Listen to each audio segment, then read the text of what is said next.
Welcome to బీఆర్కి news. నేను దేవిక.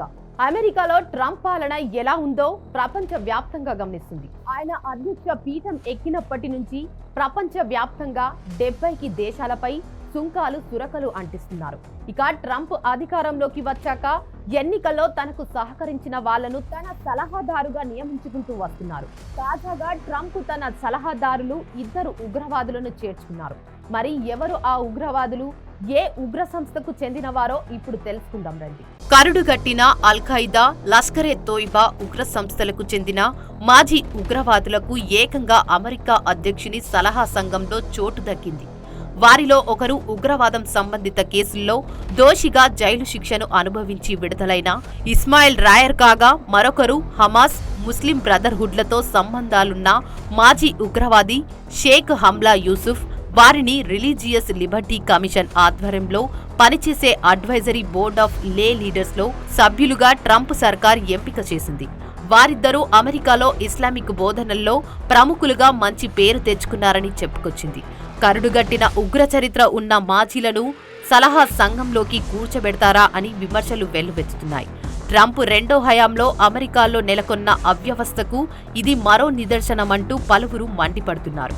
ఈ సలహా సంఘం మత స్వేచ్ఛ, మత విశ్వాసాలకు అనుగుణంగా విధాన నిర్ణయాల్లో అధ్యక్షుడికి సలహాలిస్తోంది. ఎవరి ఇస్మాయిల్?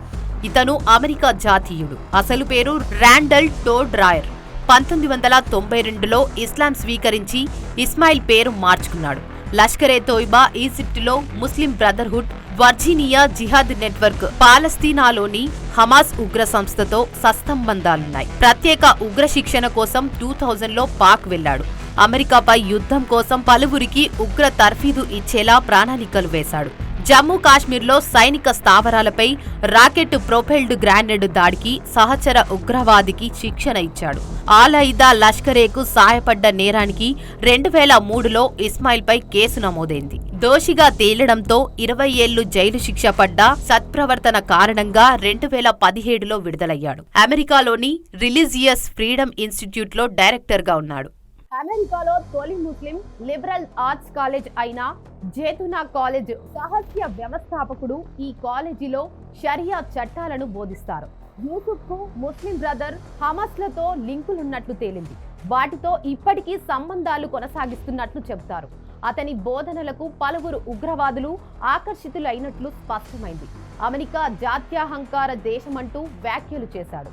1990 నాటి శకంలో న్యూయార్క్ బాంబు దాడుల కేసు నిందితుడు షేక్ ఒమర్ అబ్దుల్లా రెహమాన్ పై దర్యాప్తులో అమెరికా ప్రభుత్వం పారదర్శకంగా వ్యవహరించడం విమర్శలు గుప్పించాయి. అమెరికా పోలీసు ఉన్నతాధికారిని హత్య చేసిన జమీల్ ఆల్ అమీన్ అనే వ్యక్తికి మద్దతుగా యూసుఫ్ ప్రసంగించాడు. తర్వాత 2 రోజులకే అమెరికాపై 9/11 దాడి జరిగింది. దాంతో అతన్ని FBI విచారించింది. ముస్లిం దేశాల్లో అత్యంత ప్రముఖ ఇస్లామిక్ విద్యావేత్తగా పేరొందాడు. ప్రస్తుతం ట్రంప్ సలహా సంఘంలో ఉన్న వాళ్లను చూసి ప్రపంచ దేశాలు సైతం ఆశ్చర్యానికి గురవుతున్నాయి. అసలు ట్రంప్ ఆలోచన విధానం ఏంటో అని ఎవరికీ అర్థం కాకుండా ఉంది.